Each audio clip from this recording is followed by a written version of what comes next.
জাতীয় সংসদে ব্যবসায়ীদের উপস্থিতি বাড়ছে। বিশ্লেষকরা বলছেন, নিজেদের ব্যবসা বাড়াতেই রাজনীতিতে আসছেন ব্যবসায়ীরা।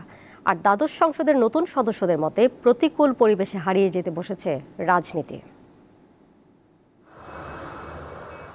সংসদ সদস্যদের বিরুদ্ধে নানা সময়ে দুর্নীতির অভিযোগ ওঠে।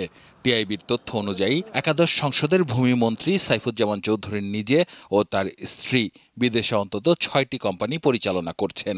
তাদের ব্যবসা ২,৩১২ কোটি টাকার, যার উল্লেখ নেই হলফনামায়। এখানেই শেষ নয়।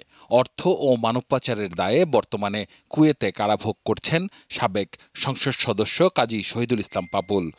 অভিযোগ আছে, প্রভাব খাটিয়ে স্ত্রীকেও সংরক্ষিত আসনে সংসদ সদস্য বানিয়েছিলেন তিনি। এসবের বাইরে এখন আরেকটি বিষয় আলোচনায় এসেছে। সংসদ সদস্য হওয়ার দৌড়ে এগিয়ে ব্যবসায়ীরা। তার প্রমাণ মিলেছে দ্বাদশ সংসদেই।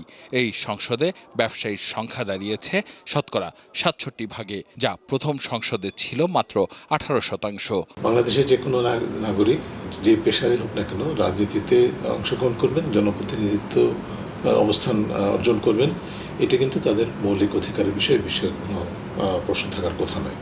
তো যে বিষয়টা নিয়ে প্রশ্ন উত্থাপিত হচ্ছে সেটা হচ্ছে যে কোনো একটি বিশেষ পেশায় ক্ষেত্রে ব্যবসায়ীদের যে আমাদের জনপ্রতিনিধিদের অবস্থানে বিশাল একটা বিকাশ ঘটেছে, সেটা কি সুষ্ঠু রাজনৈতিক প্রক্রিয়ার মাধ্যমে হয়েছে কিনা।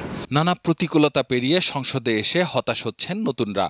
তাদের মতে প্রতিবন্ধকতাগুলো দূর না করা গেলে শুধু রাজনীতি করে সংসদে যাওয়া কঠিন হয়ে যাবে। আদর্শের জায়গাটা তো আর এখন দাম পাচ্ছে না। এখন দেখা যাচ্ছে যে মার্কেটে চলতেছে হচ্ছে গিয়ে তোমার কাছে টাকা আছে কিনা। যেই টাকা নাই, এখন আইনজীবীর কাছে টাকা নাই, তৃণমূল রাজনীতিবিদের কাছে টাকা নাই, তো টাকা যদি না থাকে তা আপনি ৫ কোটি ১০ কোটি খরচ করবেন কই থেকে।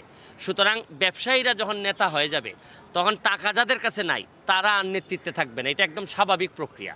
রাজনীতিরে আপনি বানায় রাখছেন নোনা পানি, আর আমাদের মতো মিঠা পানির মাছ দিয়ে এই মাছ তো অল্প অল্প করে কিছুদিন পরে মরে যাবে এমনিতেই। বিশ্লেষকরা বলছেন, দেশে ৮০ দশকের আগেও আইন প্রণয়নে রাজনীতিবিদদের দাপট ছিল। তবে বর্তমানে নিজেদের স্বার্থ রক্ষায় সংসদে যাচ্ছেন ব্যবসায়ীরা। বিজনেসম্যানরা যে পলিসিগুলোকে তারা প্রমোট করছেন, তা এটা তাদের গ্রুপ ইন্টারেস্টের স্বার্থেই সেই পলিসিগুলোকে তারা প্রমোট করেন। সেই পলিসিগুলোর উপরে তারা তাদের গ্রিপ ধরে রাখেন, তাদের কর্তৃত্ব ধরে রাখেন। সুশাসনের জন্য নাগরিক সুজনের তথ্য মতে দ্বাদশ জাতীয় সংসদ নির্বাচনে মনোনয়ন চাওয়া ১,৯৪৫ জন প্রার্থীর মধ্যে ১,১৪২ জনই ব্যবসায়ী। আসিফ জামান, দীপ্ত সংবাদ, ঢাকা।